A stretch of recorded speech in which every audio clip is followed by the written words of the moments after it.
Hey guys, welcome to my channel. So today I'm going to tell you about what actually stroke is. Okay, so basically what is stroke? जब आपके brain के किसी भी part में proper blood circulation नहीं हो रही थी तो then it is known as stroke. And stroke के अल्टरनेटिव नेम्स भी हैं like cerebrovascular disease, cerebral infarction and cerebral haemorrhage. But this two names that cerebral infarction, cerebral haemorrhage उस केस में मतलब भी डिपेंड करता है कि which type of stroke the person is having. Moving on towards the classification, stroke जो है it is basically of two types, ischemic stroke and the hemorrhagic stroke, okay, which are further subdivided into two. Ischemic stroke में further thrombotic stroke and embolic stroke आता है. इनका general से हम वो ले लेते हैं कि होती क्या. थ्रोम्बोटिक स्ट्रोक क्या है? जब आपके ब्रेन के किसी भी पार्ट में जो है वो क्लॉट हो जाए, ठीक है, और उस क्लॉट की वजह से क्या हो कि ब्लड सर्कुलेशन जो है वो स्टॉप हो जाए, ब्रेन में ब्लड सर्कुलेशन ना हो रही, इसकी वजह से ब्रेन को प्रॉपर जो है ऑक्सीजन सप्लाई ना हो रही, तो उस केस में जो है फिर in the end ischaemic stroke हो जाता है. मतलब कि एक क्लॉट की वजह से जो है वो इस्केमिक स्ट्रोक हो जाता है. जबकि एम्बोलिक स्ट्रोक में भी क्लॉट ही बनता है, बट जो क्लॉट जो होता है वो किसी और जगह से जो है वो ब्रेन तक ट्रैवल करके वहाँ पर क्लॉट बना के इस्केमिक स्ट्रोक कर देता है. फॉर एग्जांपल अगर बंदे को कोई हार्ट डिजीज़ है या लंग डिजीज़ है तो इस केस में वो क्लॉट वहाँ से ट्रैवल करके ब्रेन में जाके वहाँ की ब्लड सर्कुलेशन को इफ़ेक्ट करता है एंड ऑक्सीजन सप्लाई को इफ़ेक्ट करता है, जिसकी वजह से in the end ischaemic stroke हो जाता है. ओके, सो हेमरेजिक स्ट्रोक में भी फर्दर टू टाइप्स हैं, intracerebral haemorrhage and subarachnoid haemorrhage. Intracerebral haemorrhage जैसे नाम से पता चल रहा है कि ब्रेन के विदिन कोई वेसल जो है वो रप्चर हो जाती है which results in haemorrhagic stroke.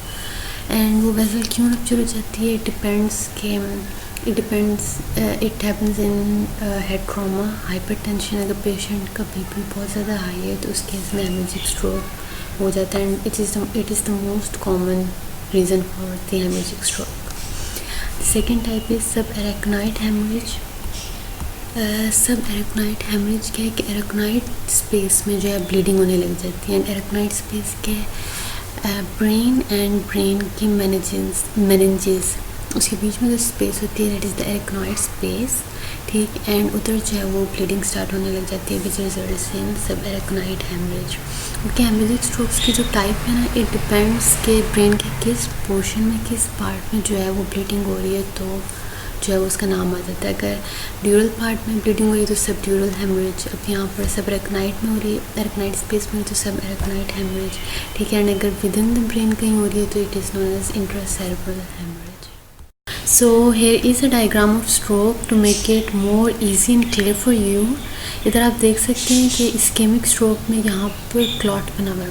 Okay, as I said कि इसमें क्लॉट बन जाता है. क्लॉट की वजह से आप देख रहे हैं कि ब्लड सर्कुलेशन नहीं हो रही एंड जब ब्लड सर्कुलेशन नहीं हो रही तो ब्रेन को ऑक्सीजन सप्लाई, ब्रेन की ऑक्सीजन डिमांड जो है वो पूरी नहीं हो रही, जिसकी वजह से यू कैन सी इस पोर्शन में स्कीमिया हो गया. So this is known as ischaemic stroke. जबकि इन द हेमरेजिक स्ट्रोक आप देख सकते हैं कि ब्रेन में ये वेसल रप्चर हो चुकी है जिसकी वजह से यहाँ पर ब्लीडिंग स्टार्ट हो गई है. So this type is known as haemorrhagic stroke. And ये जो उनकी फर्दर सब टाइप्स थी, थ्रोम्बोटिक स्ट्रोक में यहाँ पर क्लॉट बन गया, थ्रोम्बस बन गया, ठीक है, जिसकी वजह से ब्लड सर्कुलेशन जो है वो रुक गई है. एंड इन एम्बोलिक स्ट्रोक यहाँ पर भी क्लॉट बन गया, ये एम्बोलस बन गया जिसकी वजह से ब्लड सर्कुलेशन नहीं हो रही. बट इन दोनों में यही डिफरेंस है कि इसमें जो क्लॉट बनता है वो किसी और जगह से ट्रैवल होकर ब्रेन में आता है, ठीक है, और जो इसमें क्लॉट बनता है वो ब्रेन की किसी रीज़न की वजह से, हेड इंजरी, ठीक, किस रीज़न की वजह से यहाँ पर क्लॉट बन जाता है. And this is the cerebral haemorrhage, ठीक है. सेरेब्रल हेमरेज जो है ये हेमरेजिक स्ट्रोक के अंदर आ रहा था और इसमें किसी भी ब्रेन के किसी भी पार्ट में अगर वेसल रप्चर होकर ब्लीडिंग होने लग जाए तो वो हेमरेजिक मतलब उस जगह का नाम लेके वो हेमरेजिक स्ट्रोक हो जाएगा. एग्जाम्पल अगर एरेक्नोइड स्पेस में था तो सब एरेक्नोइड हेमरेज. ओके, एंड ये वाली मैं पिक्चर पे आप लोगों को दिखाना चाहूँगी to make it further more clear. ये हमारे ब्रेन के लोब्स हैं ना, 4 frontal lobe, parental lobe, occipital lobe and temporal lobe.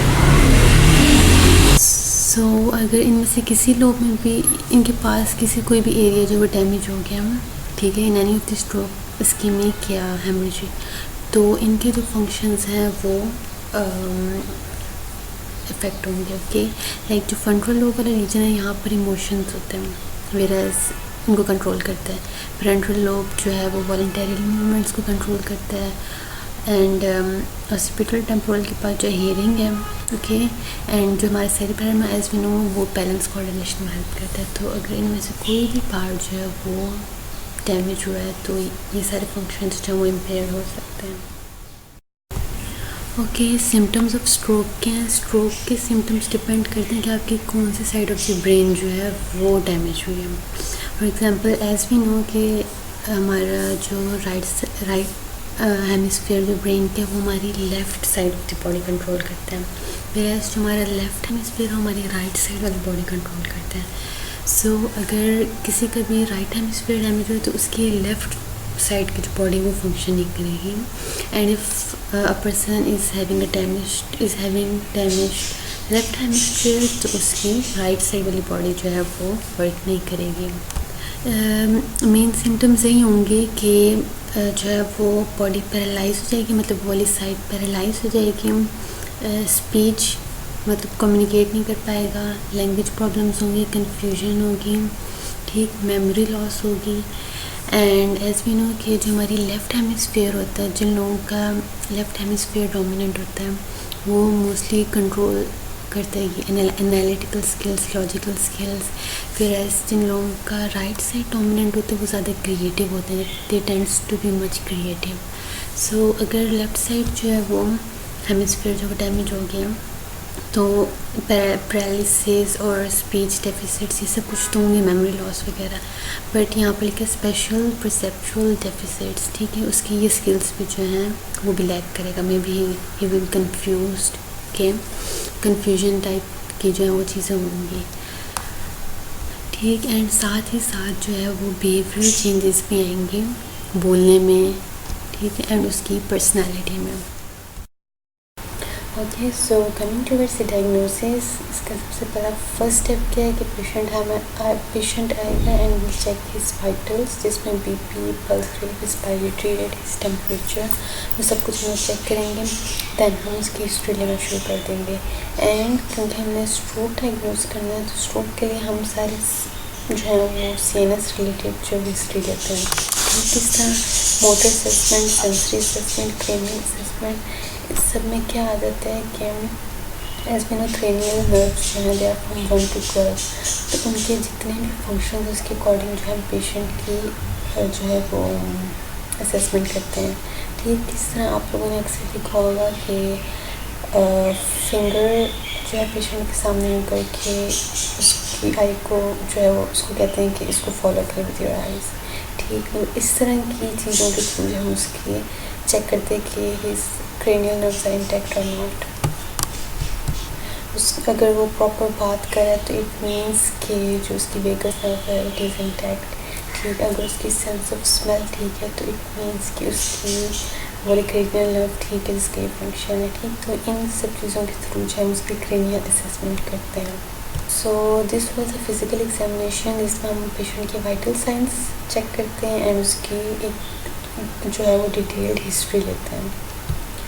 Okay, so coming towards the lab test में हमने ये blood test, brain imaging test, heart blood vessel test, like ultrasound, ECG, transcranial Doppler, ये सारे test हम क्यों कर रहे हैं कि इनकेस अगर उसको इस्कीमिक स्ट्रोक था तो क्लॉट किधर से इस्कीमिक स्ट्रोक में अगर क्लॉट बन रखे तो क्यों बना है, किस रीज़न की वजह से, कहीं से ट्रैवल तो नहीं हुआ, कोई हार्ट की प्रॉब्लम्स तो नहीं थी उससे, ठीक। इसलिए ECG वगैरह की है।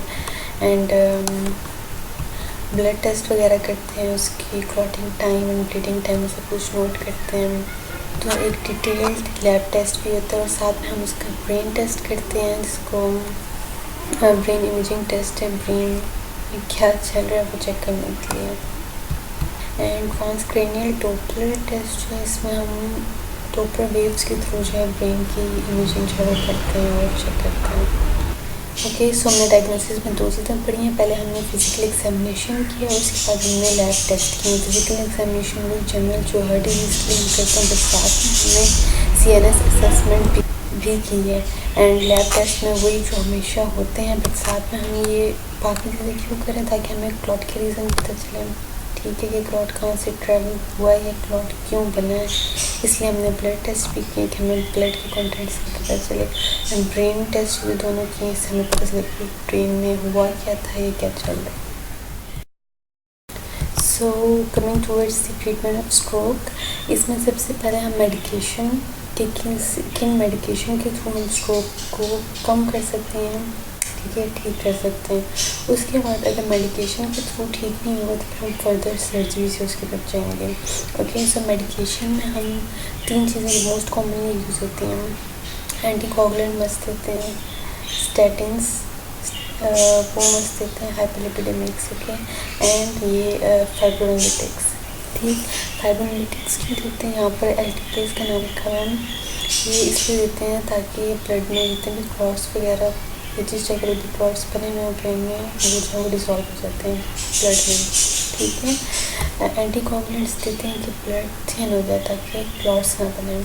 And statins as we know कि जितना ज़्यादा आपका कोलेस्ट्रॉल लेवल ज़्यादा था, इतने ही आपकी वेजल्स जो है वो नैरो होने लग जाती हैं, वीनल वेजल्स। सो जो है वो स्टैटिन्स देते हैं ताकि आपका कोलेस्ट्रॉल लेवल मेंटेन रहे। Okay, so these 3 things are must जो कि स्ट्रोक में दी जाती है। एंड इफ़ अगर क्लॉट या कुछ भी वो ज़्यादा है तो फिर हम मतलब इन मेडिकेशंस के थ्रू ठीक नहीं हो रहा, then we will move on to the next step which is surgery. Okay, surgery में सबसे पहले यहाँ पर दी हुई कैरोटिड एंडोट्रैक्टमी। इसमें क्या होता है कि अगर आपकी जो कैरोटिड आर्टरी है, एज मैंने बताया कि अगर कोलेस्ट्रॉल लेवल ज़्यादा होगा तो वहाँ पर फैटी एसिड्स की डिपोजिशन होने लग जाएगी, वेसल स्मॉल हो जाएगी, थिन हो जाएगी। तो उस केस में नेक के ऊपर छोटे से इंसिजन करके जो एक्सेस फैटी एसिड्स होते हैं उनको रिमूव कर देते हैं। क्रेनियोटमी में क्या होता है, क्रेनियोटमी में हम ब्रेन में जिधर भी क्लॉट होगा उसको रिमूव करते हैं। और वो कैसे करते हैं कि ब्रेन ओपन सर्जरी होती है ब्रेन की, ठीक। So coming on towards the next slide. Okay, ये देखें, this is the diagram for carotid endarterectomy. तो यहाँ पर कैरोटिड आर्टरी से जो फैटी एसिड्स रिमूव कर रहे हैं। एंड इन दिस पिक्चर ये क्रेनियोटमी हो रही है, यहाँ पर जो है वो क्लॉट जिस जगह भी ब्रेन के बना हुआ उसको रिमूव कर रहे हैं। एंड हेमरेजिक स्ट्रोक को भी मेडिकेशन के थ्रू ट्रीट करते हैं, बट अगर सर्जरी की ज़रूरत है तो उस केस में क्या करते हैं कि जो वेजल्स रप्चर हैं उनको रिपेयर कर देते हैं और जो पुलिंग हुई है उसको क्लीन कर देते हैं। प्रिवेंशन की तरफ आ जाते हैं तो वही सारी चीज़ें जो हम हर डिजीज़ में कहते हैं, maintain your weight, maintain cholesterol level, maintain your blood pressure, maintain your sugar level, because these are all the reasons for diseases nowadays. तो अगर ये सारी चीज़ें आपकी मेंटेन हैं तो you are most likely to be safe, ठीक। And अपनी डाइट मेंटेन करें, लो फैट फूड खाएं, हाई फाइबर खाएं, प्रोटीन्स खाएं, ठीक। एक्सरसाइज मस्ट करें, साथ में जो इलिसिट ड्रग्स, स्मोकिंग, अल्कोहल, इनसे जो है वो दूर है। So these are the things in the prevention.